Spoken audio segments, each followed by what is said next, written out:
James, I'm afraid to fulfill your prophecy, you must travel east to Asia.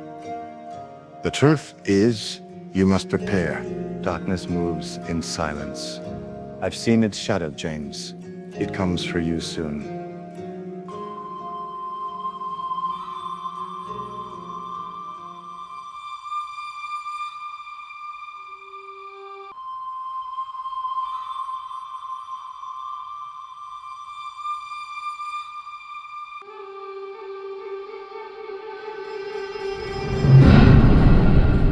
I dropped out of a top US college and then moved to Asia to build a business. My parents thought I was delusional. 7 months later, we've made over $1 million in revenue, most of which was profit. When I decided I wanted to park college to the side to focus on my business, the general disapproval from everyone I knew and trusted was one thing. Mentioning plans of dropping out of school, taking off to Asia to focus on this business brought my life unprecedented levels of rejection and disapproval. I will always remember trying to explain to my lovely grandmother with her trembling voice that I was confident in my choice to embark on a bizarre route of building a business in Asia. My parents had a similar reaction, begging me to at least graduate college before making a drastic move like this. To them, the choice seemed immature, delusional, or even stupid. The truth is, people who care about you don't always have the best advice for you. People who care about you really don't want you to go through risk oftentimes, and that risk is often required for what you want. My rule of thumb is to only accept advice from those who are in a place that I want to be in. Strategically speaking, ever since I've moved to Asia, it has offered me many competitive advantages both as a business owner and as a person. To start with the obvious, I've been able to live very luxuriously in high-end apartments, villas,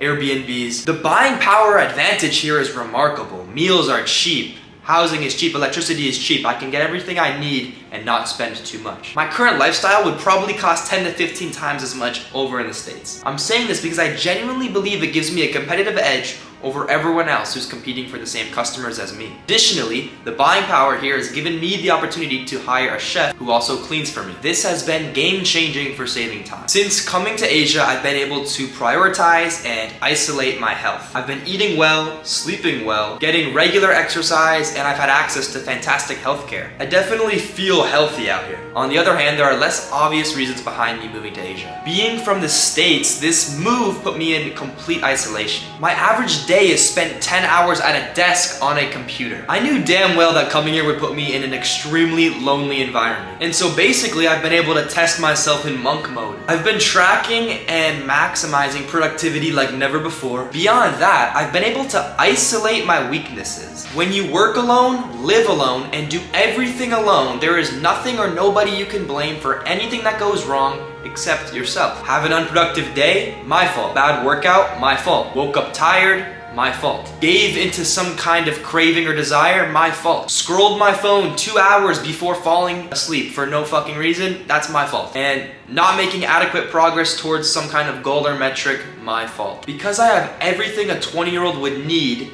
to succeed in this environment, I've been able to completely isolate and be 100% accountable for all my weaknesses and anything that stops me from reaching my goals. And through this isolation, I've been able to quickly diagnose these weaknesses and make improvements. I better understand what makes me sharp, effective, and weak. Ultimately, the extreme isolation I've experienced in Asia has given me a hyper-aware self-understanding on how I work and how in control of my situation I'm in. Moving to Asia has been the right decision for me so far, despite what every single person in my life told me. And although I miss home and college life and friends, I'm confident that I'm growing as a person more here than I could be anywhere else. If you plan on moving to Asia, DM me on Instagram, I will respond.